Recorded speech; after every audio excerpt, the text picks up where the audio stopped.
So it's become a tradition on my channel that each year when a director I greatly look up to has a new movie coming out, I make a video that looks over all their previous films. I did this for David Fincher with Gone Girl, I did it for M. Night Shyamalan for After Earth, and I did it for Christopher Nolan before The Dark Knight Rises. And with the movie Bridge of Spies coming out this month, I figured it's finally time to do my all-time favorite director, Steven Spielberg. But for this one, I didn't just want to do a simple talking head video, not only because he's my favorite director of all time, but because he's done so many movies. Currently, Spielberg has directed 31 films. Well, sort of. And because of this, I figured I'd rip off James Rolfe's Monster Madness and Doug Walker's Disney-cember, and throughout the month of October, review one of his films, each day, starting with Amblin and going all the way to Lincoln. I'm leaving out stuff he produced and any episodes from TV series, and ones he officially directed. So even though people say Poltergeist is just a Spielberg movie disguised as a Tobe Hooper movie, I won't be covering it. So, let's start it off with Spielberg's first theatrically released film, Amblin.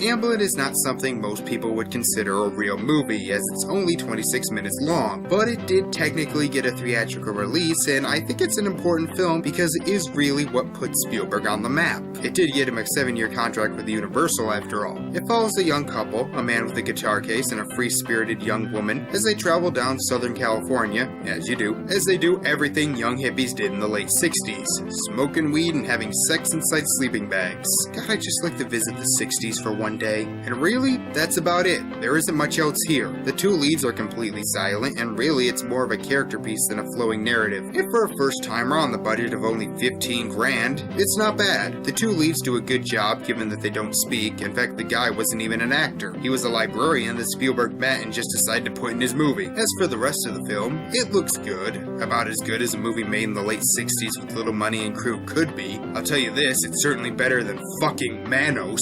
The pacing is pretty good, and overall it has a nice atmosphere to it.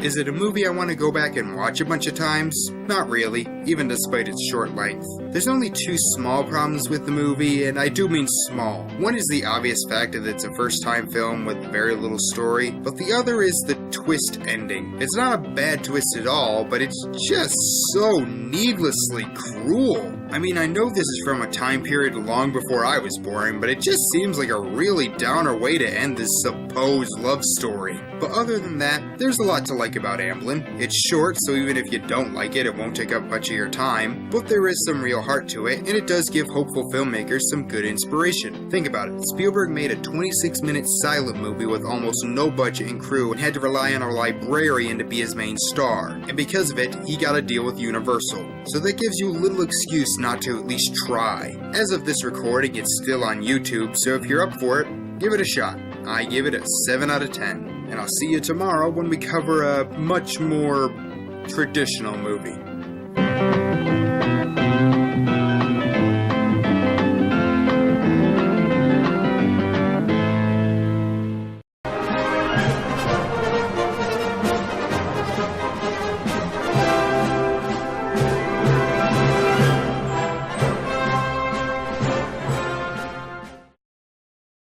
Duel is probably one of the most relatable movies ever made, for two reasons. One, it taps into the fear that one little mistake could get you into a whole heap of trouble, and two, it exaggerates the fear that the other drivers on the road are trying to fucking kill you. It's a direct-to-TV movie, and a damn good one at that. Dennis Weaver plays David Mann, a guy driving out on a business trip when he encounters a semi-truck going way too slow. He passes it, and now the truck tries to kill him. As you do, and that's basically the plot for the rest of the movie. Dennis Weaver trying to outrun this murderous truck driver. If that sounds like it could get old really fast, it doesn't. Why? because Spielberg directs it in a way to make sure that you are always on the edge of your seat. Think you're safe? Bam! In comes the truck. And it just keeps building on suspense. One of my favorite scenes is set in a diner, where Reaver realizes one of the truckers is the man trying to kill him. You don't know which one because we never see him. In fact, not once throughout the whole thing do we even see the driver's face.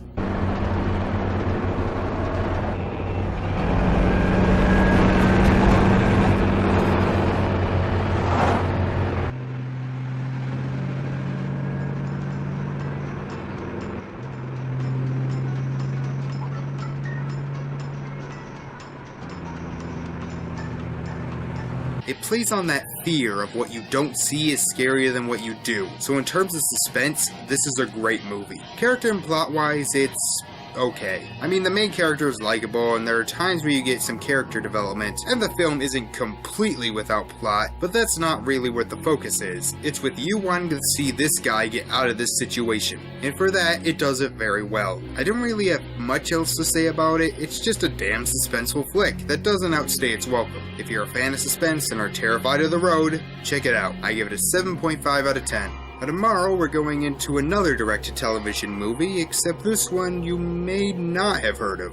Or maybe you have. See you then.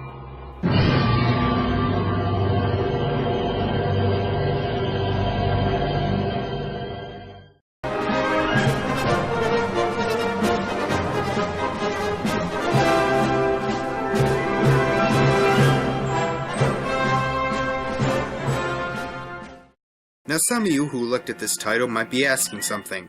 What the hell is Something Evil? Well, it's Spielberg's second direct-to-television movie after Duel, but unlike Duel, this one didn't get an extended theatrical release, and in fact to this day it has gotten no video release at all. In fact, the only way I was able to watch it was via YouTube. So was it worth it?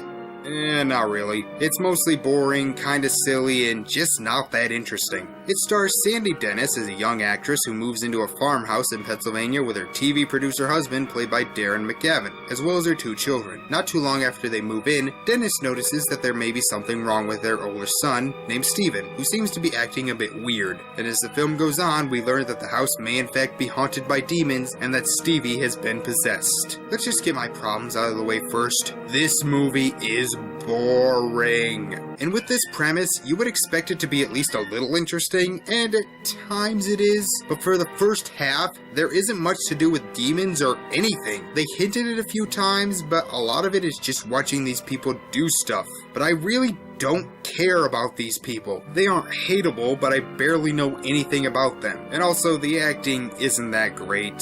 To be fair, I watched a very low quality version, but they all sound monotone. That is, when they're not being completely over the top. And they don't really have that many facial expressions other than, well, the Spielberg face. Even its jump scares aren't that good. There's one part where Dennis walks into a barn and bats fly down, and I think that was supposed to make you jump, but it didn't. And it can get way too over the top. There's one part where 2 people are driving, and all of a sudden the windshield cracks, the woman screams, and then the car catches fire. When I saw that, I could barely comprehend what just happened. There's also a scene with a neighbor being attacked by a demon in his home that is so overly edited and just cuts to it, so it's jarring. And then there's the climax. I won't spoil it, but it's so overblown and so out of nowhere that there was just no way to take it seriously. Now onto the good stuff. The movie does have a good atmosphere going for it, and the cinematography is great, especially for an early 70s TV movie. In fact, the cinematographer for this would later go on to do cinematography for both Jaws and Grease. To me, the most chilling parts of the film were the more subtle moments. For example, there are a few times where Dennis is walking through the barn, and all you hear is the sound of a child crying.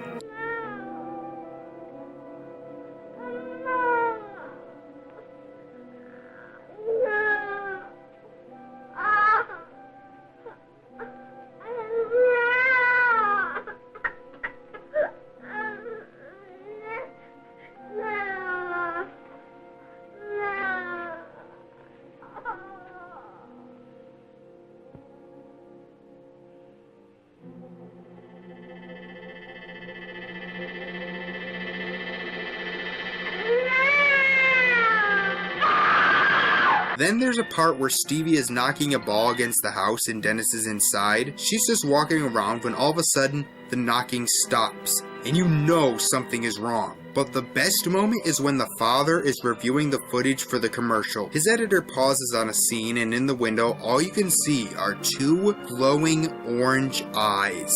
No big music, nothing to point out and say, be scared. Just the idea of those eyes peeking out the window, and it was terrifying. So overall, I don't regret saying it. There's definitely enough in here for me to personally not see it as a waste of time, but honestly it feels like a precursor to movies like Poltergeist and Signs, except those movies are way better, even taking out the higher production values. I'd really only recommend it to hardcore Spielberg fans or people who are really into atmospheric low-budget horror. Other than that, I don't think there's much here for you. I give it a 5 out of 10. So I'm skipping over Savage, which I didn't even know existed until writing this video, and I can't find it anywhere, so next time we'll be getting into Spielberg's first theatrical movies that are actually over an hour long. See you then!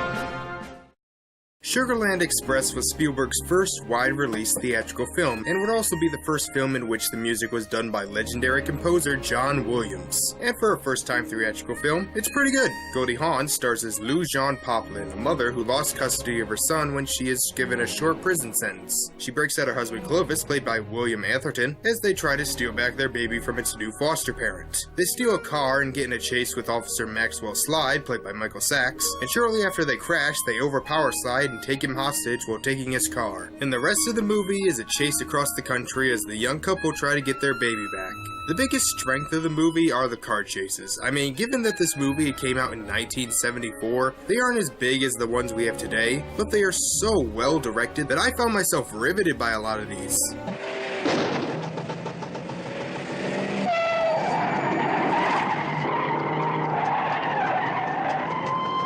Jesus! Hey!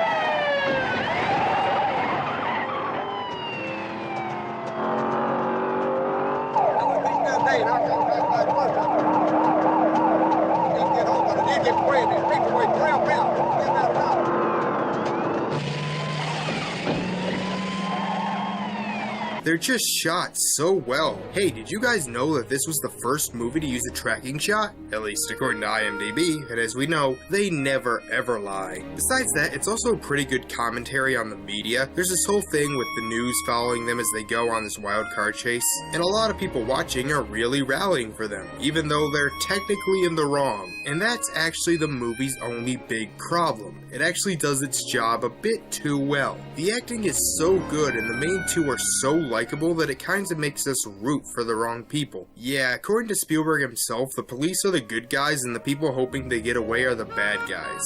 I personally never got that, but I guess if you interpret it another way, then it only matters what you think. So yeah, Sugarland Express is a pretty good flick. It's not one I would watch over and over, but I'm glad I saw it at least once. If you want to see some cool car chases and some nice scenes of these three really likable characters talking, check it out. I give it a 7 out of 10. Alright, next time is the big one. Yep, the one that made Spielberg a household name and scared thousands of people from going in the water. See you then!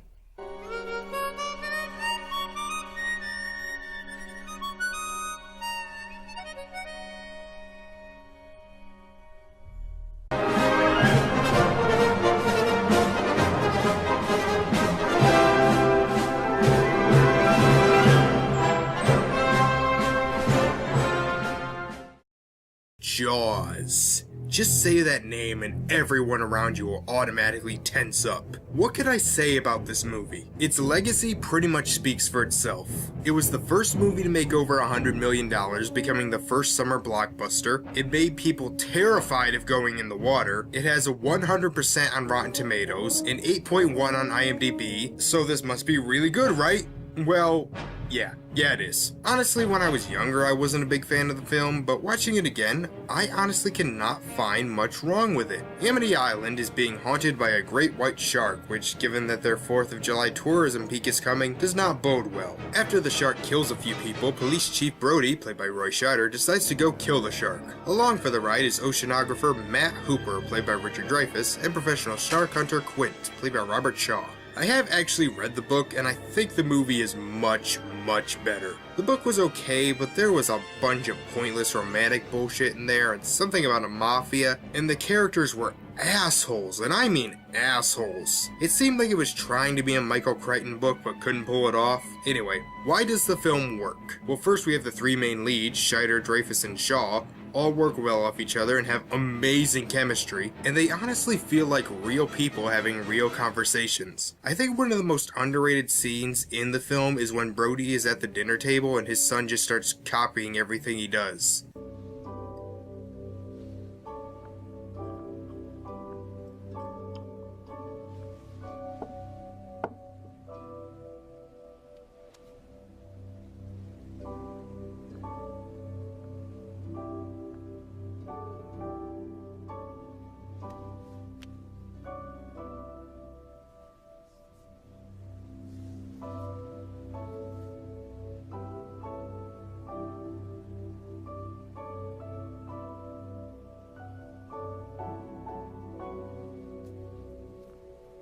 It's cute, it's funny, it shows how well the two are connected. It's a really great scene. The movie is also incredibly suspenseful, and almost all of it is thanks to John Williams' brilliant score. You hear that music and you automatically know something is going down. But what I also appreciate about the film is that it is pretty funny. That's what I love in a scary movie, is when you are also allowed to laugh. Some feel that they can't make you laugh, otherwise you won't find the scary parts frightening, but actually I think the opposite is true. If you're laughing, then you're thrown into a false sense of security. So when the scary stuff does happen, you are caught off guard. Making this movie was extremely hard. The shark never worked, they went over schedule and over budget, pretty much everything that could go wrong did. But they still made it, and it ended up becoming the highest grossing film of all time. For 2 years, but still, there are a few problems. Of course, the effects are incredibly dated. They do a good job of hiding them, but when they are on screen, they look pretty fake. It also gets like an F in the realism department, but for me, the thing that keeps me from adoring this film is how depressing some parts of it are.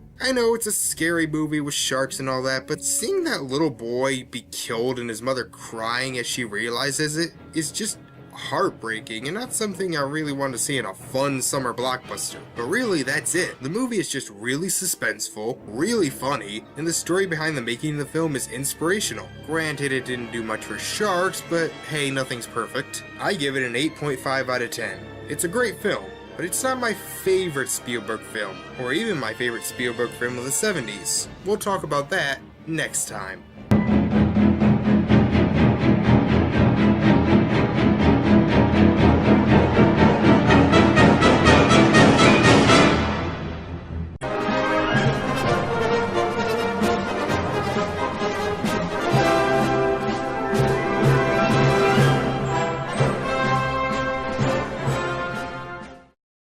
I'm not gonna beat around the bush, I freaking love Close Encounters of the Third Kind. It is not only one of my favorite Spielberg movies, it's one of my favorite movies of all time. As weird as this may sound, this actually may be the film I've watched the most. And that's because it's the movie I am always in the mood to watch. No matter what, I can watch this film and enjoy it. I can skip to any scene and immediately get hooked. Every scene is so well done and so well constructed that I can watch the movie backwards and still get a good time out of it, if that made any sense. Richard Dreyfuss stars as Roy Neary, a father who one night has a close encounter with an alien spaceship. He begins to have visions of a mountain which begin to drive him mad, but he's not the only one who is seeing this mountain. There's a woman named Jillian, played by Melinda Dillon, whose son is abducted and now she needs to find a way to get him back. As the government prepares for a landing, Roy and Jillian head to Devil's Tower where they think the aliens want them to be. I don't think I have ever appreciated music more in a movie than in this one, because it isn't just there to create tension or tell you what emotions to feel, it's an actual plot point. This movie looks amazing. It came out in 1977 and it still looks great.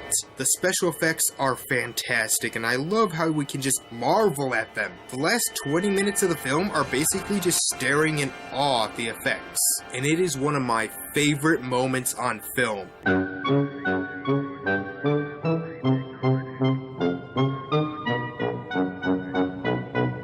Take everything from the lady. 5, 2, all of her patterns, 0, 3, 1.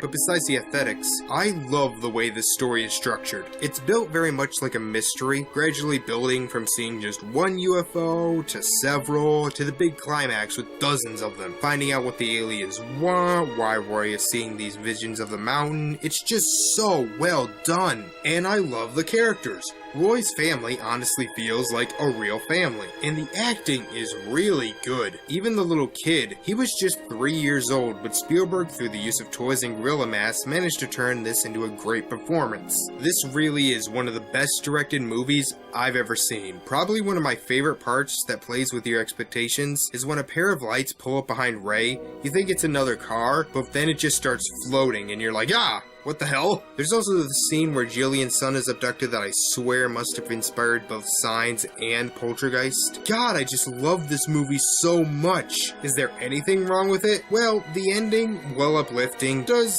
have some disturbing implications. I won't spoil it, but just imagine your parents are fighting because your father has completely gone off the rails, and then you never see your dad again and you never find out what happened to him. Also, this is a nitpick, but it always bothered me. Why does the translator look exactly like Hooper from Jaws, who was played by Richard Dreyfuss? I don't know, I just found that weird. And just quick, let's talk about the edition you should watch. There are 3 editions: the original cut, the special edition, and the director's cut. Me, personally, I usually watch the director's cut. It has the best parts of both other cuts without the scene the studio made him shoot for the special edition. So yeah, Close Encounters is amazing. I love this movie. It's scary, it's funny, it's awe-inspiring, it's got great acting, direction, music. This is an absolutely brilliant film, and I give it a 10 out of 10. So next time we'll be going into what some consider Spielberg's biggest failure. See you then.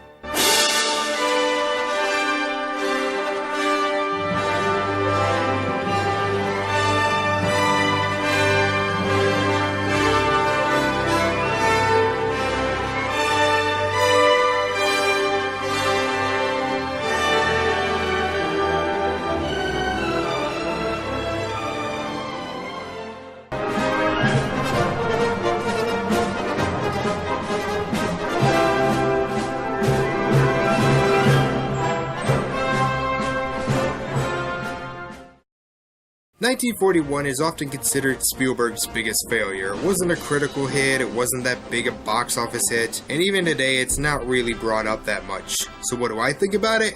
Let's look at the story. You know, on second thought, let's not, because I don't remember the story. I watched it, but I can barely remember a damn thing about it, which is weird because there is a lot of talent in this. Dan Aykroyd, John Belushi, Ned Beatty, Eddie Deasing, Christopher Lee, Lorraine Gary, Robert Stack, and so many more. It was even written by Robert Zemeckis and Bob Gale, who would later go on to write the Back to the Future movies. Okay, from what I remember, it's set in World War II, right after the attacks on Pearl Harbor. We follow a bunch of people as they try to make us laugh. Sometimes it works. Probably the funniest scene in the movie actually didn't involve the comedians, it was all Spielberg. They parody the opening of Jaws with a swimmer being pulled around, but instead of a shark, it's a submarine.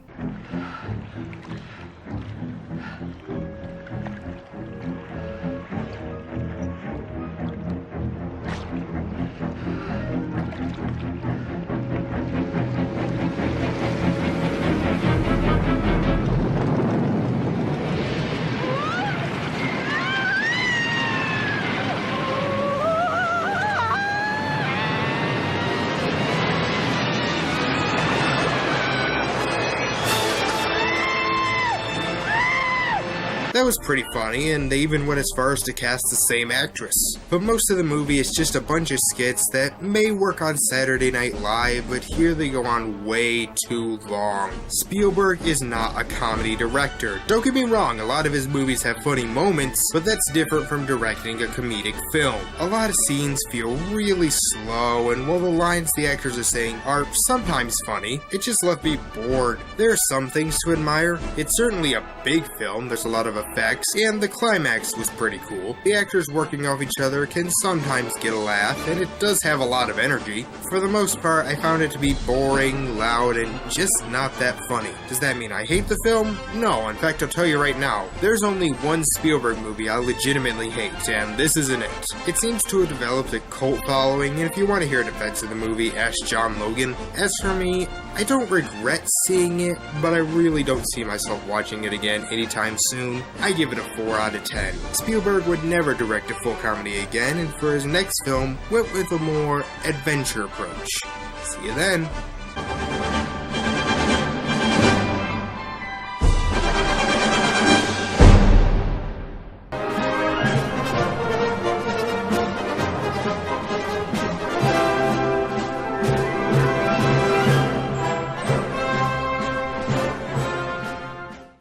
In the book, Steven Spielberg, A Retrospective, it talks about how Spielberg and George Lucas were worried that Raiders wouldn't become a hit.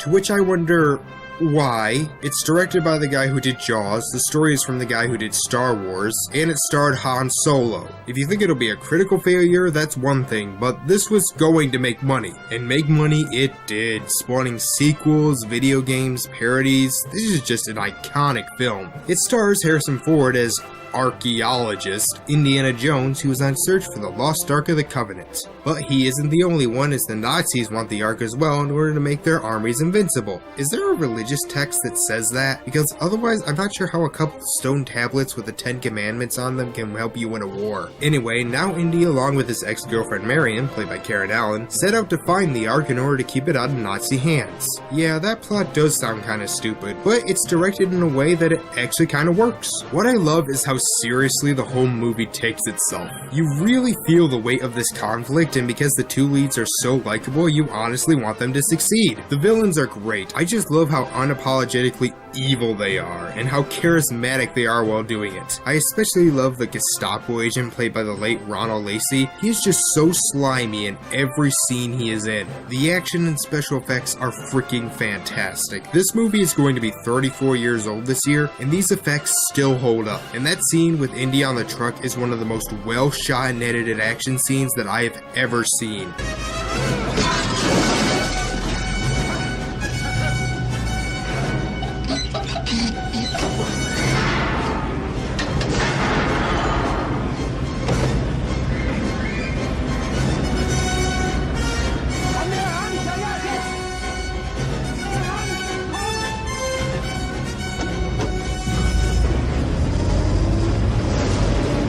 With all that being said, I would be lying if I said this was one of my favorite flicks. And believe it or not, my problems aren't that Indy is pretty much useless in the grand scheme of things, or that Indy knew to close his eyes in the end. It's actually the pacing. The first half I find kinda dull in several spots. You start out with this great action scene in the temple, then get 20 minutes of talking, then a small action scene, then more talking, and then the second half you get more action. I don't mind talking in movies, it's just I didn't find what they were talking about to be that interesting. Also, I find the climax to be a bit of a disappointment. I mean, we have all this build-up, all this action, and then the climax basically comes down to a shouting match. I won't spoil what happens after that, and it does lead to an amazing special effects scene, but it feels a bit underwhelming. So yeah, while I don't think it's perfect, I do really enjoy Raiders of the Lost Ark. It's a nice blend of action, adventure, comedy, and drama. I give it an 8 out of 10. It's not my favorite Indiana Jones movie, we'll get to that one later, nor is it my favorite 80s Spielberg movie. We'll talk about that one next time.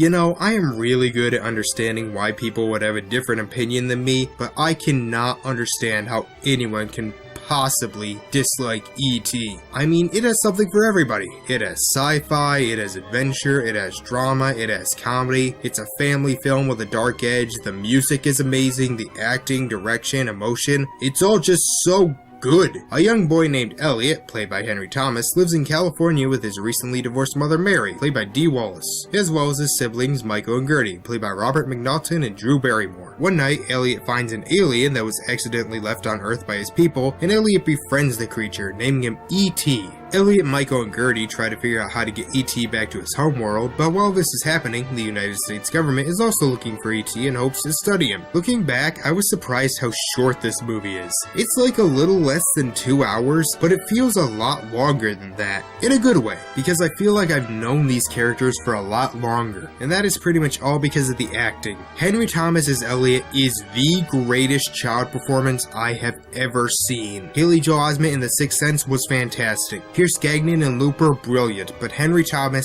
so perfectly exemplifies every aspect of being a kid. Joy, anger, sadness, worry, disgust. And yes, I know I just described the characters from Inside Out, but that's not my point. My point is that this kid is amazing, and the rest of the cast are good too. I really love Dee Wallace as their mother Mary. She does a good job of playing the woman who was recently been divorced and is struggling with money and having 3 kids. The direction in this movie is freaking great. I especially love the way it opens. I just always love that. We see the titles, we open in the sky, it pans down to show some trees, and then it just cuts to a spaceship. It's like, yep, we're not wasting any time. Here's the aliens. And I love that in the first half of the movie, the only adult face we see is Mary. Everyone else is shrouded in mystery. The effects still hold up pretty well too. There are some that are easy to spot, but for the most part, they're really good.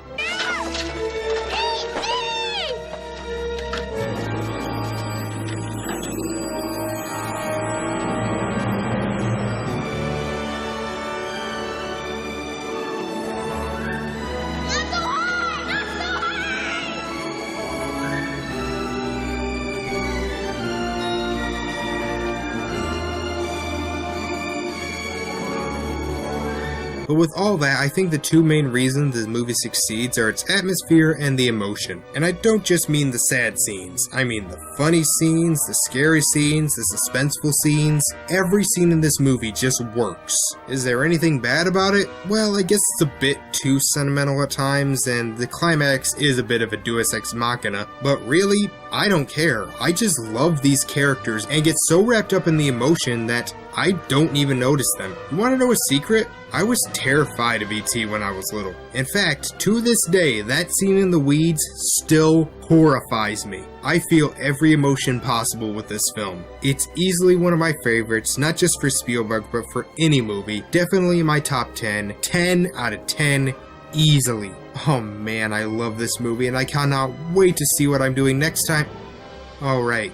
Well, see you then.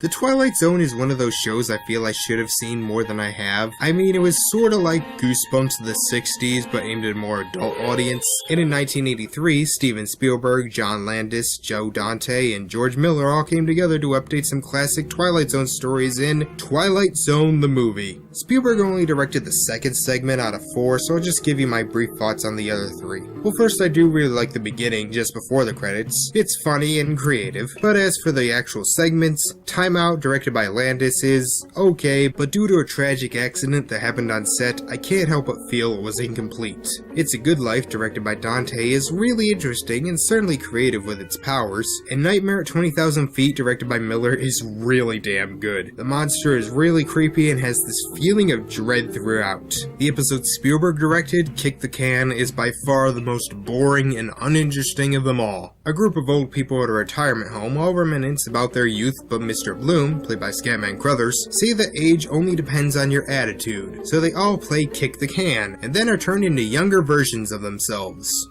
That's it. It's not really bad, but it's just so bland. There's no suspense, no mystery. The moral's fine, but doesn't mean much within the story. It's just not that interesting.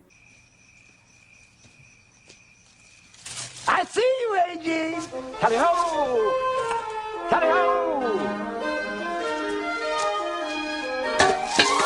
Mr. Bloom is not a molly. Oh, see? Mr. Bloom, oh, kick the can. Mr. Bloom is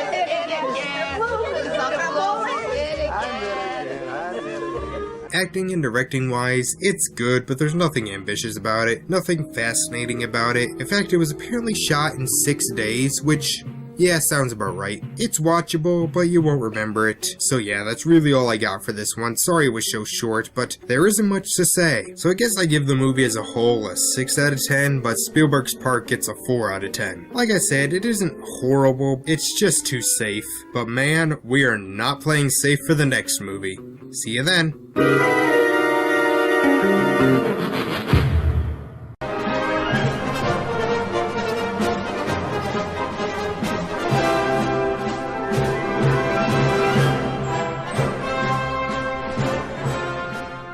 Temple of Doom, everyone's least favorite Indiana Jones movie for 24 years. I think I can describe my feelings towards this movie like this. First half, second half, holy shit!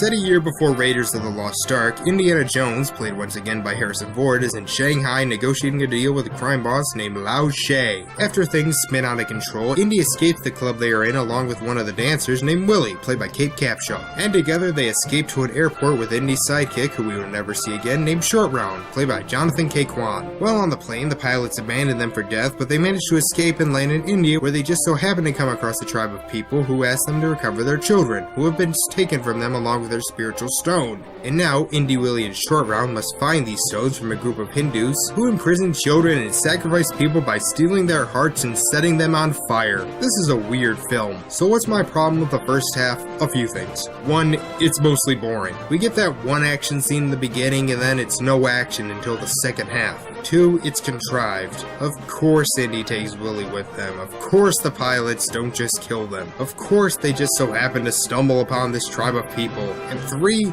it's kinda confusing. I didn't understand what was happening when I first saw it. Then there's Willie and Short Round. Now, to be fair, I don't hate these two, and both do things that help Indy out. But yeah, they can be really annoying at times, especially Willie. She is every blonde, female stereotype you can think of, and honestly, I don't even get why her and Indy fall for each other, before or after their ordeal. So yeah, the first half I find mostly mediocre, the second half, I really like. As soon as Indy finds the secret passage, things really get good. The last half of this movie feels like one big action scene, with suspense, dark colors, and creepy villains. If you've seen the Nostalgia Critic's review of the movie, you know he thought the second half was really depressing, but personally, I like the depressing stuff. I said this was Slumdog Millionaire, it all depends on the ending. Granted, some of the stuff can get pretty intense, in fact this movie led to the invention of the PG-13 rating, but it never goes too overboard. Don Bluth said that you can show kids anything you want as long as it all ends in a happy ending, and I think that can be applied to everyone. People can handle a lot of stuff as long as the ending is happy. The scene on the bridge is an amazing set piece and easily my favorite part of the film. There are a few problems in the second half. I know some have found the representation of the Hindu religion a bit offensive, and I'm not really one to say, but just remember it's supposed to be a bit over the top. And yeah, if this is supposed to take place before Raiders, then how come Indy doesn't believe in magic voodoo after seeing this?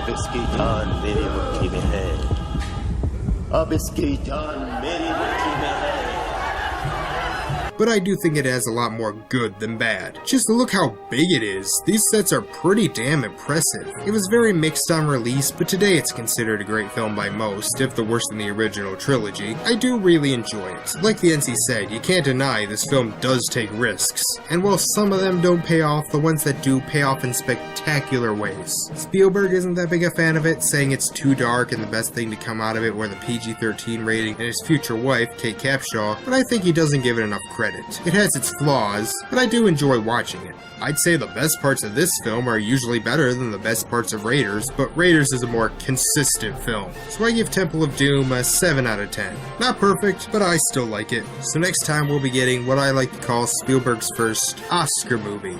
See you then.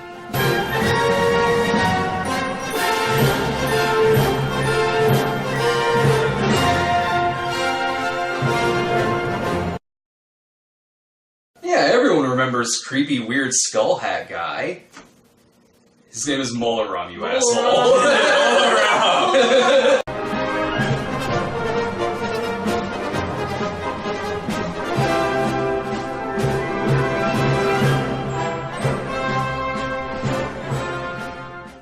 I usually put Spielberg movies into one of two categories. His blockbuster fun movies that are there to entertain, and his Oscar movies that are more focused on drama, character, and dialogue. And yes, I know plenty of his blockbusters have been nominated and won Oscars, I'm just making a metaphor. Both of these types of movies can work, you just have to know which one you're in for. And while I personally prefer his fun blockbusters, I do love some of his more serious movies, and The Color Purple is one of them. In 1909, southern United States, a young woman named Celie Harris, played by Whoopi Goldberg, lives a poor life being abused by her father, who she has 2 kids from, and being forced to marry a man named Albert Johnson, played by Danny Glover, who essentially treats her like a slave. The only happiness Cecile seems to get is when her sister Nettie, played by Akusia Buzia, sorry if I'm mispronouncing that, comes to live with her. After Nettie refuses Albert's wishes for sex, she is kicked out, and the rest of the movie is Celie's life as she hopes to one day be reunited with her sister. This movie is long, and it can be very, very depressing at points. With all that said, I still really like it. The pacing is perfect, with enough moments of comedy sprinkled in there, especially with Oprah Winfrey's character Sophia.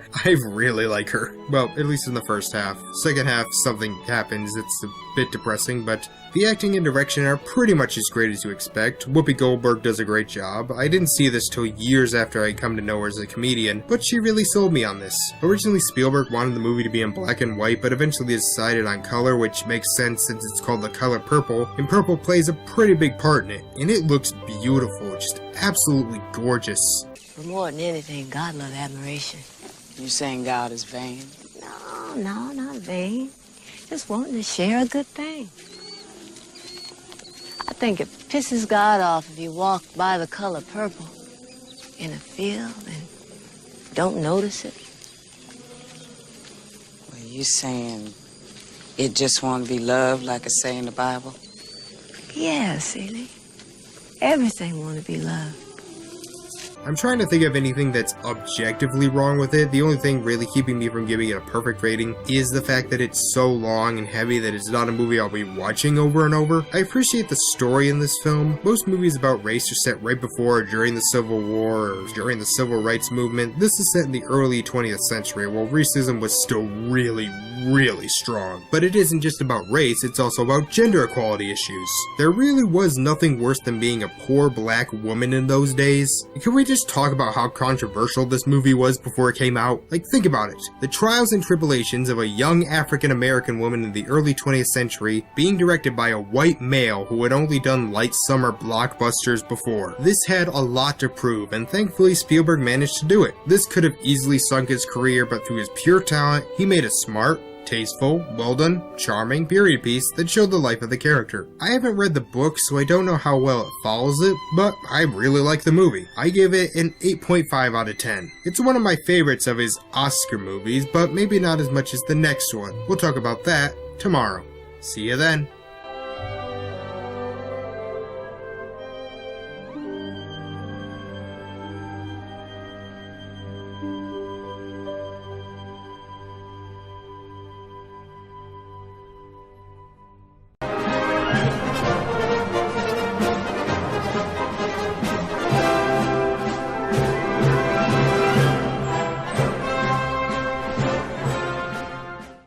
I said in my last video that Spielberg has two types of movies, fun blockbuster and serious Oscar film. Empire of the Sun is sort of like a mix of the two. While leaning more towards the serious Oscar film, it does have some of that childlike wonder that you see in a lot of his fun movies. During World War II, a young English boy named Jamie Graham, played by Christian Bale, is with his family in the Shanghai International Settlement. However, after the Japanese invade, he is separated from his family and forced to survive on the streets. He meets a man named Basie, played by John Malkovich, but the two are captured and sent to an internment camp. There they struggle to wait out the war as Jamie has an interest in Japanese fighter planes. Like The Color Purple, this movie is really long, but unlike The Color Purple, it isn't always a complete downer until the end. The aspect that really makes this movie work at all is Christian Bale as Jamie. If he failed or even was average, the movie would have flopped, but he does such a fantastic job that he uplifts the entire film. Don't get me wrong, the rest of the cast is good too, but Bale's the stand-up performance. He's great at the beginning when he's a spoiled little brat, and he's good at the end when he's basically been through hell. Some of the scenes were actually shot in Shanghai, with this being the first Western film China would allow film there, but they only had 21 days to do it, so the fact that this movie is as good as it is with these production troubles speaks volumes. Spielberg said that the movie was about the death of childhood, which I guess I can see is basically taken and forced to grow up. The only thing from his childhood that he can hold on to still is his love of flight.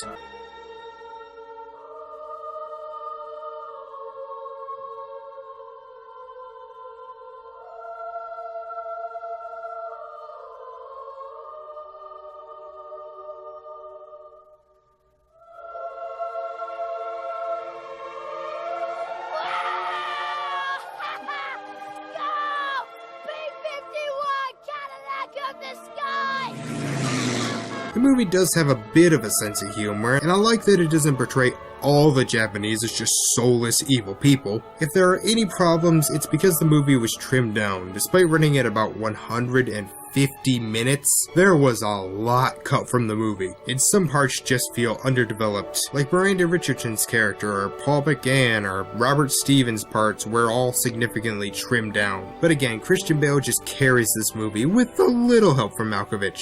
I really like it, certainly one of Spielberg's most underrated movies. I give it an 8.5 out of 10. I like it about as much as The Color Purple, but this one has a bit more rewatch value. So after two more serious movies, I think it's time we get back to the straight blockbuster entertainment. How do we do that? With the greatest Indiana Jones movie of all time, of course.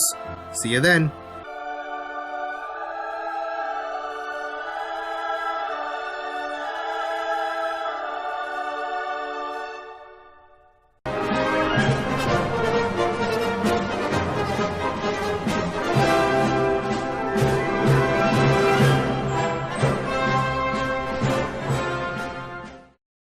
So if you can tell from my other reviews, I'm not the biggest Indiana Jones fan in the world. I like them fine, I can see why people absolutely love them, but Raiders had quite a few pacing issues, and the first half of Temple was pretty annoying, so I wouldn't call myself a huge fan. However, with that said, I freaking love Last Crusade. This movie is everything that I love about the other Indiana Jones movies without anything that I didn't. It's funny, it's fun, it's suspenseful, the plot is interesting, the characters are likable, it's just everything I want from an adventure film. Harrison Ford returns as Indiana Jones, who learns from his friend Donovan that his father has gone missing looking for the Holy Grail. They head to Venice where they meet Dr. Schneider, played by Alison Doody, and learn where Indy's father is being kept. They manage to find his father, played by Sean Connery, but then are backstabbed by Donovan and Elsa, who it turns out are working for the Nazis.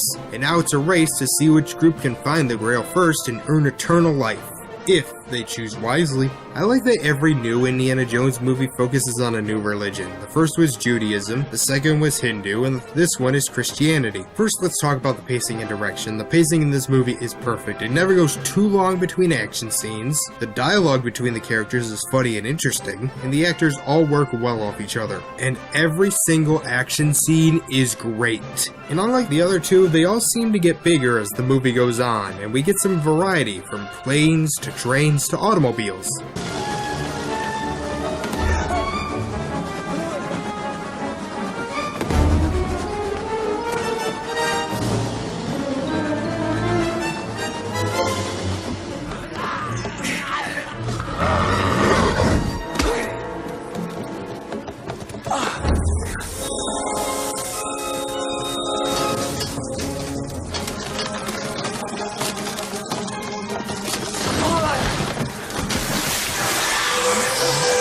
It's just a damn fun movie, but I also like the story more in this one. It feels a lot like a mystery, and yeah, the others had mysterious elements, but this one keeps having you figure everything out along with the characters. Harrison Ford and Sean Connery are perfect. Like, this movie could have just been these two talking, and I still probably would have liked it. It has drama, comedy, action, adventure, romance. In fact, there's only one thing in this movie I don't care for, and that is Dr. Schneider. And don't get me wrong, she's not a bad character, and the actress does a good job, but I just don't understand what she wants. Okay, first she's a good guy, but then she double-crosses them. Then when they're in Berlin, she is crying at the book burning. Then she helps capture Indy's dad, and then she picks up a grail that she knows probably isn't the right one. And then she wants to take the grail and chooses that over her own life. I just don't get this character. But besides that, this movie is outstanding. I say it's one of the best adventure movies ever made. I love its characters, I love its humor, I love its action, I love its mystery, I love this movie. I give it a 9 out of 10. Man, just so many great movies in a row. I cannot see what could possibly go wrong. Alright, join me in my next review.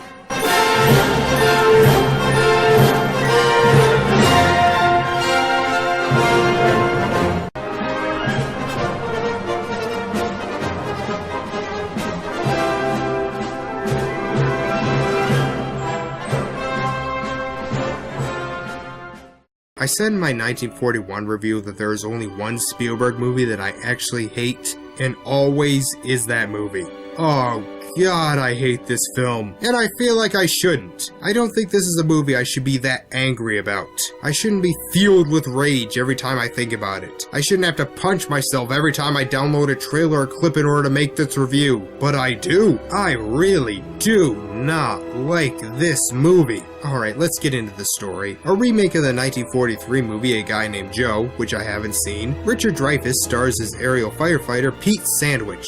Oh, sorry, Sandish, who's the boyfriend of dispatcher Dorinda Durston. Really? Played by Holly Hunter. Durston is troubled by Pete's constant brushes with death, and so he decides to go on one last mission with his friend Al Yankee.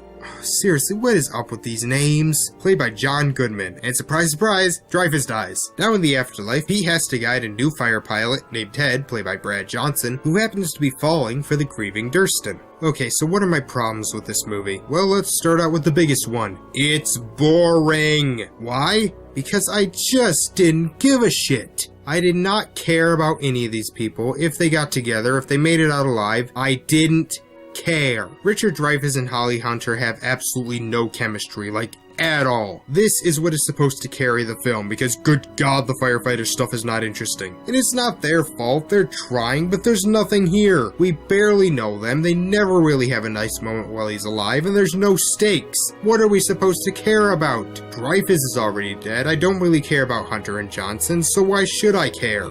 Ask me how I knew my true love was true.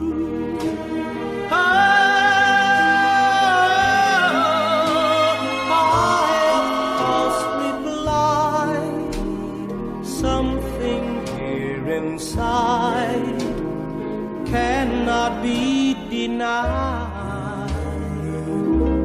Also, Pete doesn't seem to care that he's dead. If you woke up in the afterlife and found out you had died, how the fuck would you react? I'm sure you would be a little more extreme than, huh, that kinda sucks.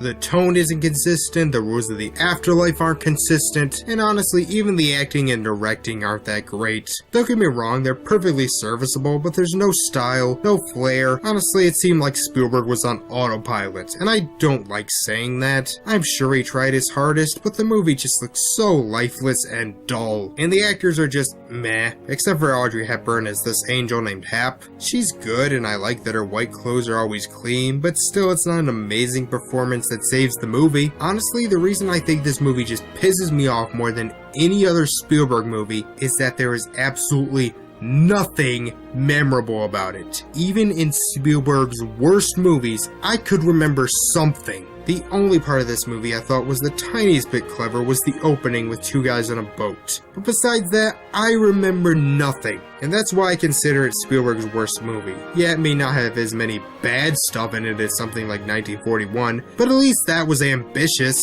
It's sappy, boring, and unengaging, and I give it a 2.5 out of 10. If you saw something in this review that made you think you may enjoy this movie, hey, all power to you. Check it out. But if not, this is a definite skip, and thank God I get to talk about Hook next time. See you then!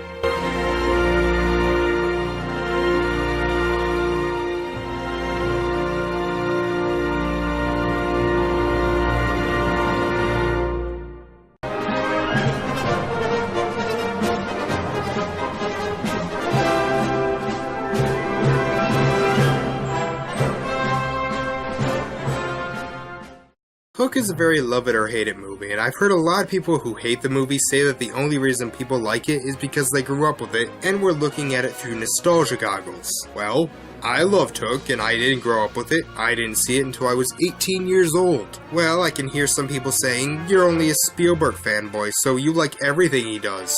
No, did you see my last video? I genuinely really like Hook. It's a really fun, likable movie. Corporate lawyer Peter Panning, played by Robin Williams, and his family are on their way to London to see his wife's grandmother Wendy, played by Maggie Smith. Peter is a bit of a stick in the mud, often worrying more about business than his family. On their first night in London, Peter's children are stolen on a bed by the evil Captain Hook, played by Dustin Hoffman, and Wendy tells Peter the truth, that he is in fact the Peter Pan from J.M. Barrie's classic book, and now he must remember who he is in order to save his children before they turn over to Hook's side. Along for the ride are the Lost Boys, led by Rufio, played by Dante Bosco, and Tinkerbell, played by Julia Roberts.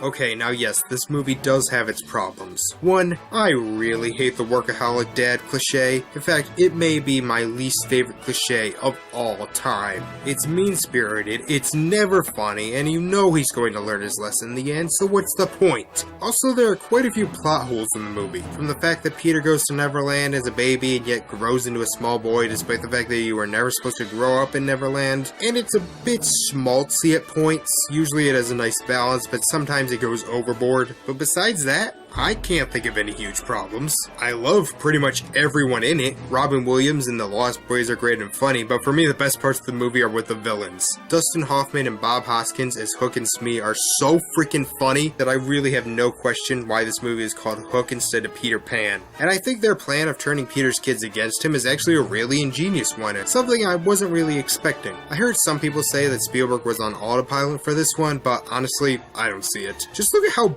big these sets are. Yeah, some of them look a little fake, but they're just so big and well put together.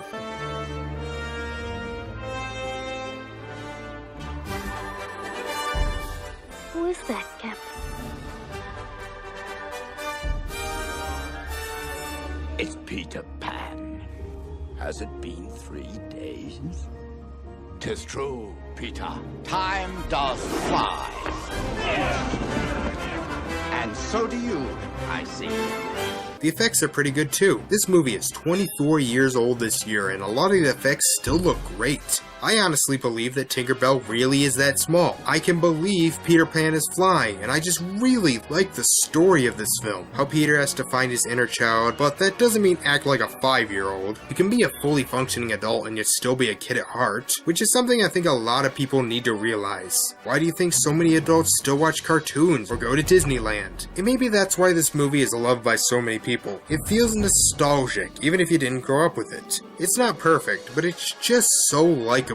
The characters are great, the acting is great, the tone is great, it looks great. It more than makes up for its flaws in my opinion. If you love the film as a kid or just want something that makes you feel like a kid, check it out. I give it an 8 out of 10. So next time we'll be getting into the first of his 1993 movies, which might be my favorite Spielberg movie of all time. See you then.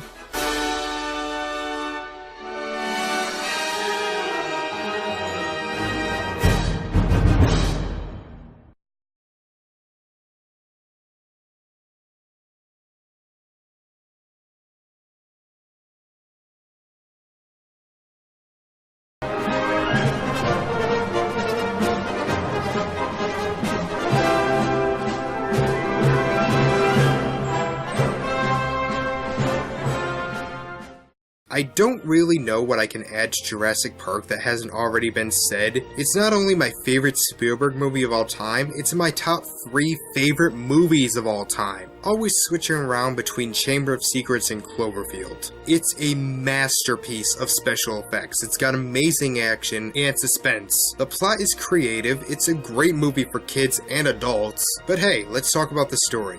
As if you don't already know. A man named John Hammond, played by Richard Attenborough, has created an island where, using science, has managed to clone dinosaur DNA and bring them back to life. After several incidents, he enlists the help of paleontologist Dr. Alan Grant, played by Sam Neill, Ellie Sattler, played by Laura Dern, and mathematician Ian Malcolm, played by Jeff Goldblum. They, along with Hammond's grandkids, Lex and Tim, head out to explore the park. However, the park's head of security named Nendry, played by Wayne Knight, disables the power to the island in order to steal several dinosaur embryos. Now with the dinosaurs on the loose, Alan, Tim, and Lex must get back to the main station so they can escape the island before they are all killed. Now to let you all know, I have read the book by Michael Crichton, and as much as I love the book, I will admit I like the movie a bit better. Sure, the book has a lot more science talk in it and more action and dinosaurs, but the characters were all, well, kind of awful. Seriously, Michael Crichton was terrible at writing likable characters. The characters in this movie, while a bit stereotypical, are also just very likable. So much so that I never realized that it took an hour before the dinosaurs were actually released. Yeah, that scene at the T-Rex gate doesn't happen until an hour in. Speaking of the T-Rex scene, that is one of my favorite moments ever put on film. The suspense, effects, and cinematography in that scene are so perfect that I am on the edge of my seat every time.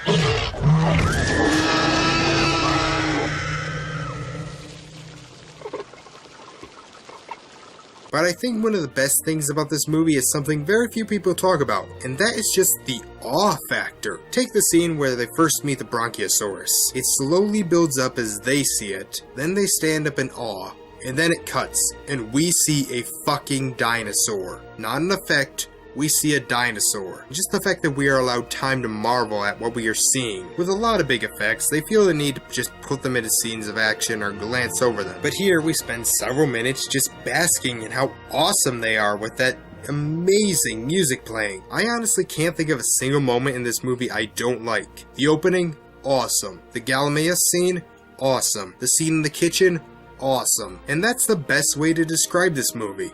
Totally awesome. I love it. I love everything about it. If you haven't seen Jurassic Park yet, go watch it now. If you haven't seen it in a while, go watch it again. With Jurassic World coming out on DVD and Blu-ray soon, what better time is there? Jurassic Park for sure gets a 10 out of 10. It combines action, comedy, adventure, drama, science fiction, and horror all into one. I've watched it many times and I will probably watch it many more. And see you next time for the Holocaust movie.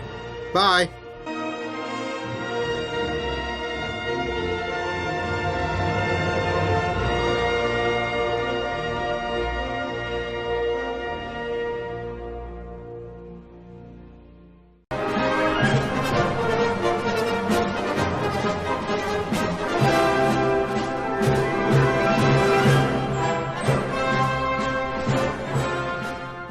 $1993 was a good year for Spielberg. He made 2 movies, both were huge financial hits, with one becoming the highest grossing film of all time, and both were big hits at the Oscars, with one getting him Best Picture and Best Director. Schindler's List is one of those movies I respect more than I like. Don't get me wrong, I do like it, but it's not a film I go back and watch, for obvious reasons. But hey, let's check out the story. It's Nazi-run Poland in World War II, and all the Jewish people are being captured and put into concentration camps. While there, Oskar Schindler, played by Liam Neeson, attempts to build a factory in order to produce enamelware. In order to save money, he hires mostly Jewish workers and realizes that any Jewish person who works for him can be saved from going to the concentration camps. And then the rest of the movie is just sort of that.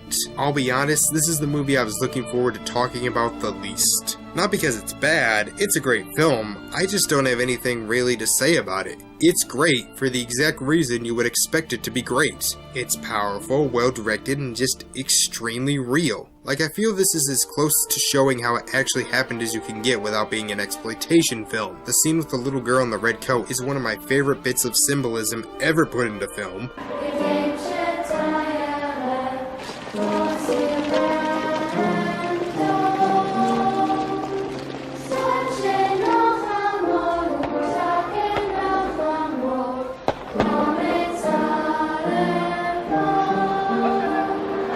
Honestly, the only thing keeping me from getting this movie a higher grade is that it just isn't a movie I watch that much. It's long, it's very depressing, and while I wouldn't call it boring, it certainly isn't a movie that I would call entertaining. So yeah, sorry this one was so short, but I really just have nothing more to say to this movie that hasn't already been said. It's great, because it's a great movie. It's well made, the emotion is there, and it feels as close to real as it can be. So I do think everyone should watch this movie at least once, but you have to be in the right state of mind to watch it. You can't just put it in on a rainy day, you can't put it on while lying in bed, and you'll need a lot of free time. But at some point in your life, you should watch this movie.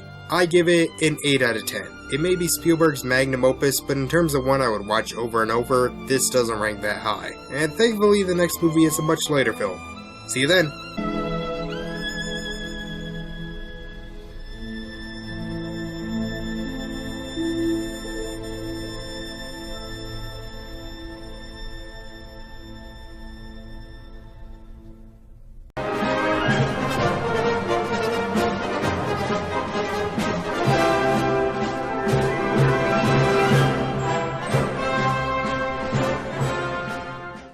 Lost World Jurassic Park is one of those movies that I don't know if it's legitimately good or just a really great guilty pleasure, because I do enjoy watching this movie a lot. Not as much as the first, but it is a lot of fun. 4 years after the events of the first film, Ian Malcolm, once again played by Jeff Goldblum, has become a laughingstock due to his claims that John Hammond has created an island of dinosaurs. But one day, Hammond calls him back to tell him of another island with dinosaurs that no one knew about, because why not, and has already sent Malcolm's girlfriend Sarah Harding, played by Julianne Moore, to the island in order to document the dinosaurs to rally up public support. Why do they need to rally up public support? Because Hammond's nephew Peter Ledlow, played by Arliss Howard, wants to capture the dinosaurs and bring them to San Diego as a tourist attraction. So Ian agrees to go, along with two other members, Nick and Eddie, played by Vince Vaughn and Richard Schiff. But Ian's daughter Kelly stows away, and after an accident that left them without any communication, they have to make it to a ranger station in order to get off the island. Okay, that plot was way too complicated. I think Hammond is trying a little too hard here. All you have to do is let Ledlow capture them, bring them in, and then make a documentary showing how poorly they are treated, and everyone will be on your side. Okay, so like the first one, this one was also based on a book, and having read it, I can safely say this is one of the worst adaptations I have ever seen. Now that doesn't mean the movie's bad, it just means that it's damn near nothing like the book.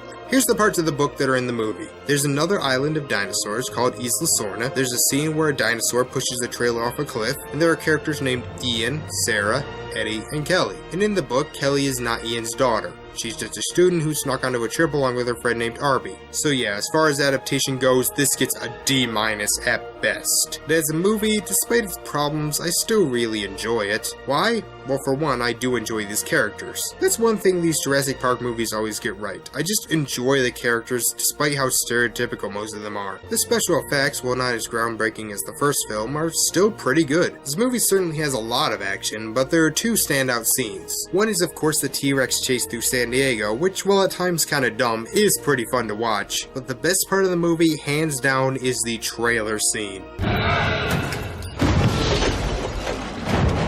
on to something! Hang on to something!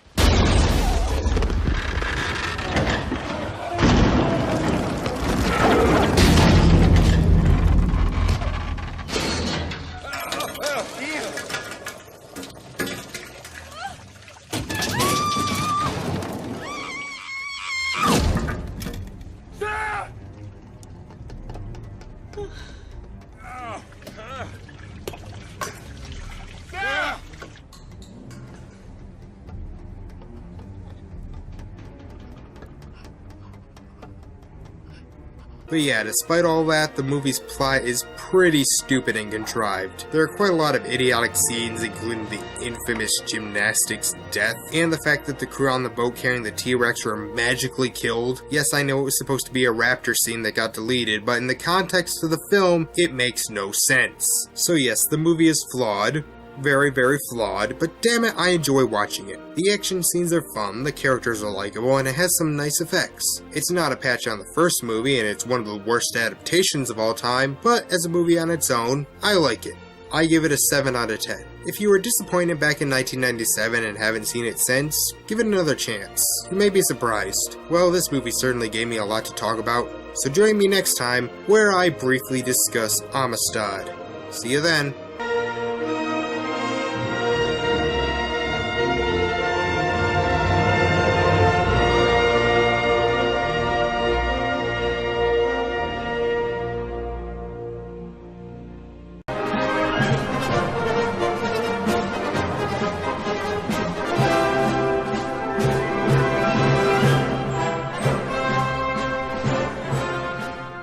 In Steven Spielberg, a retrospective, Spielberg said the following line when talking about Amistad. I kinda dried it out and it became too much of a history lesson. That quote describes Amistad perfectly. It's like being in history class. If you liked being in history class, you might enjoy this movie. For everyone else, it's boring. In 1839, a ship called the Amistad is traveling from Africa with a cargo filled with natives to be brought over to become slaves. While traveling, one of the Africans managed to escape and lead a mutiny, killing all but 2 of the ship's crew. They tell the men to take them back to Africa, but instead they head to the United States, where they are captured. Now a lawyer named Baldwin, played by Matthew McConaughey, has decided to take their case, arguing that they were captured and being sold illegally, and they are actually free citizens. Most of the stuff I just mentioned happens in about 15 minutes. The rest of the movie is pretty much just talking. The best part about the movie that makes it better than something like Always is the mutiny on the ship. That was pretty awesome. It was well shot, it had great build-up, great payoff, it was a great scene.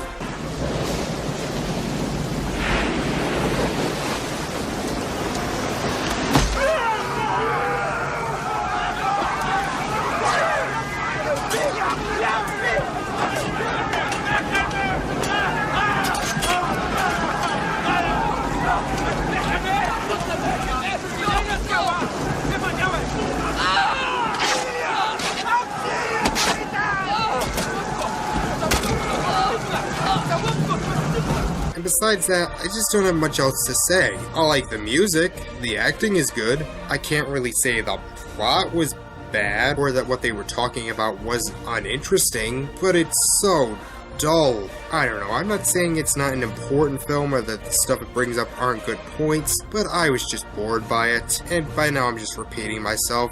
I'm sorry, I really didn't want it to be this short, but I got nothing. It is a great opening, good performances, and great music, but it's completely forgettable. If you're interested in the real history of this story, go ahead, but as for me, I cannot see myself watching this again. I give it a 5 out of 10. Thankfully, his next movie was a much more entertaining one.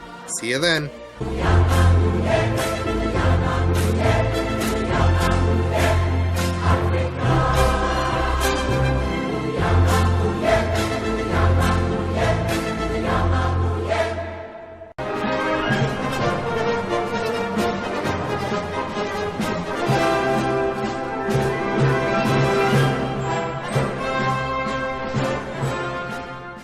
Saving Private Ryan is my favorite war movie of all time, and is one of the most well-shot action movies I have ever seen. I love the story, I love the characters, I love damn near everything about this film. I've heard some people call this a pro-war film, and led to us thinking we need to just solve all our problems with violence, to which I say, did you watch the movie? Because it makes war seem kinda shitty. Tom Hanks stars as Captain John Miller, who has just led his team onto the victory of the Normandy invasion, when he is told that a paratrooper named James Ryan, played by Matt Damon, has lost all 3 of his brothers in battle and is told to go and bring him home. He gets several people from his unit and heads out to find Ryan. And the rest of the movie is pretty much just battle scenes and character development. So basically it's kinda like Amistad, not much plot, but unlike that film, this one is actually entertaining. Can we just talk about how perfect the action is in this movie? Because It's pretty damn perfect. This movie popularized shaky cam, and while it gets a lot of flack today, here it is absolutely perfect. It makes you feel like you're really there, and because it doesn't cut so freaking frequently, you can still tell what's going on. Yeah, my problem was always the quick cutting. I actually don't mind shaky cam that much. Some people say that the movie has a great opening with the Normandy invasion, but then the rest of the movie is just sort of meh. And while I agree that the first 25 minutes is the highlight, I think the rest of the movie is still pretty strong.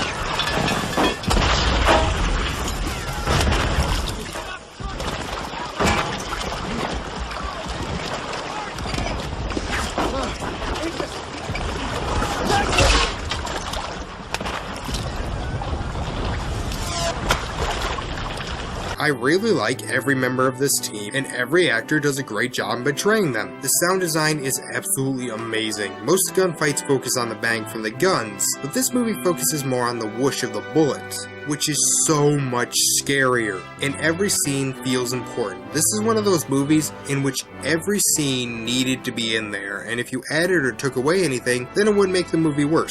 Well, except for one. One of my favorite parts happens in the middle when the group find a German soldier and have to make a decision on if they should execute him. It's one of those human moments when you realize, alright, these German soldiers are people, and some of them might not agree with Hitler's methods. It's a great scene, but then during the final battle, they have to ruin it. I won't reveal how, but let's just say they ruin it. Besides that, there are a few times there it tries too hard to have a moment. You know, one of those parts in a movie where everything slows down. A character starts to cry and somehow isn't killed by the tons of gunshots going on around them. Aside from that, I can't think of anything else I don't like about this movie. I'm not a huge fan of war flicks, I didn't like The Hurt Locker and couldn't even finish Apocalypse Now, but I really love this one. I give it a 9 out of 10. It's a movie that movie fans and any supporter of American military shouldn't miss. Alright, next time we'll be entering the new millennium with the one time Spielberg tried to make a Stanley Kubrick movie. See you then.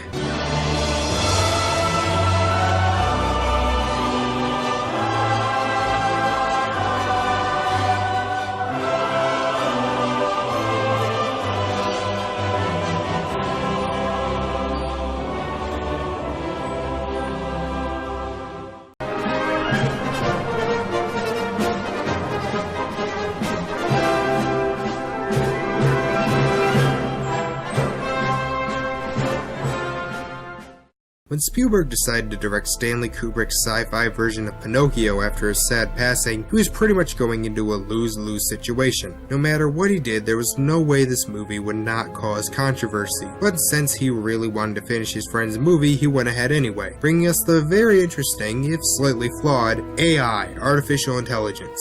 In the late 21st century, after the ice caps had melted and flooded the coastlines, a young couple, played by Frances O'Connor and Sam Robards, have had their son frozen due to a rare disease until they can find a cure. Robards, to make his wife feel better, brings home a robotic child named David, played by Haley Joel Osment, a prototype for a new kind of robot whose only purpose is to love. Things seem to be going well until Connor and Robert's son get better, and now there's tension between the two boys. This leads to an accident where David almost kills his brother, and now Connor takes him out to the wild so he doesn't have to be dismantled. While on his own, he meets a robotic gigolo, played by Jude Law, and together they try to find the infamous blue fairy from the story of Pinocchio, in order to turn David into a real boy. I'll be honest, this movie has quite a few problems, but looking at the story, I feel that if Kubrick had directed it, it would have been a lot worse.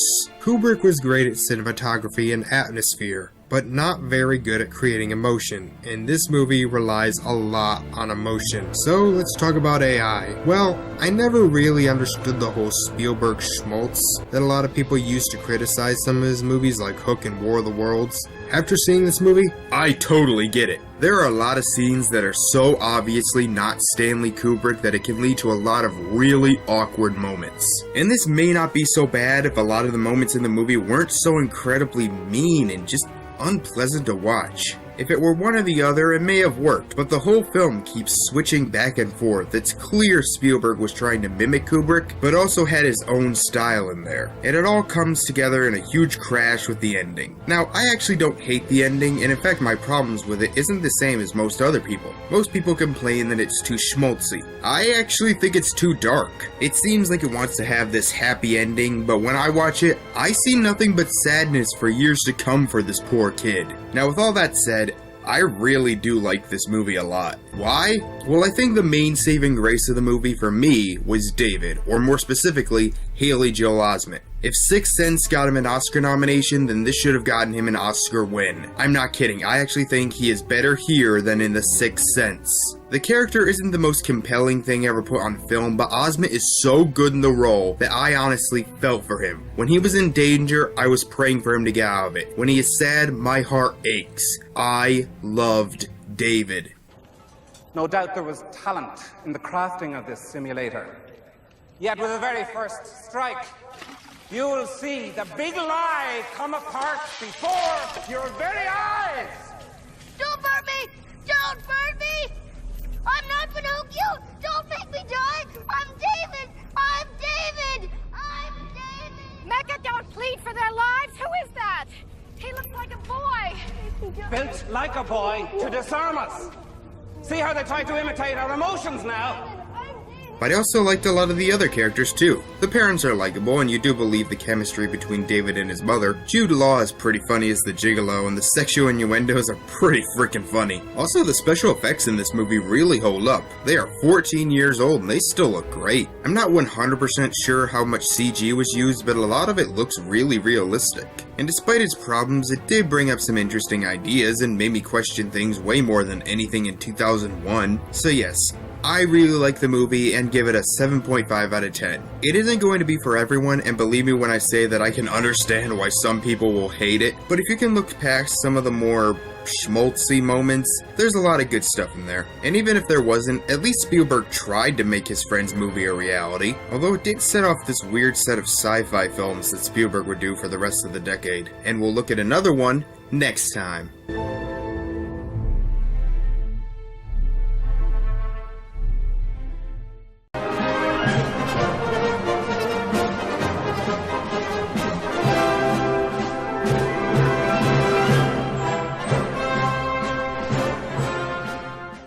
If you've seen my videos, then you know I'm a fan of internet critic Confused Matthew. And if you've seen his videos, then you know that he said this was the worst movie he had ever seen. And I bring this up because I actually watched this movie after I saw his review. So while watching the movie, I wasn't so much watching it for what it was, but more looking for the stuff he brought up, in order to see if there was ways to counter-argue it. And what I saw was, he was mostly right, and even watching it just to judge it on its own, it's still not that great. In 2054, Washington DC has a special crime fighting unit called Pre-Crime, which uses 3 young psychics named Preclogs that help them predict a murder before it will happen. One day, Captain John Anderton, played by Tom Cruise, is revealed to be a future murderer of a man named Leo Crow and goes on the run. And now he must find a way to clear his name while going through a bunch of set pieces. Now the biggest problem with the movie is obviously the plot.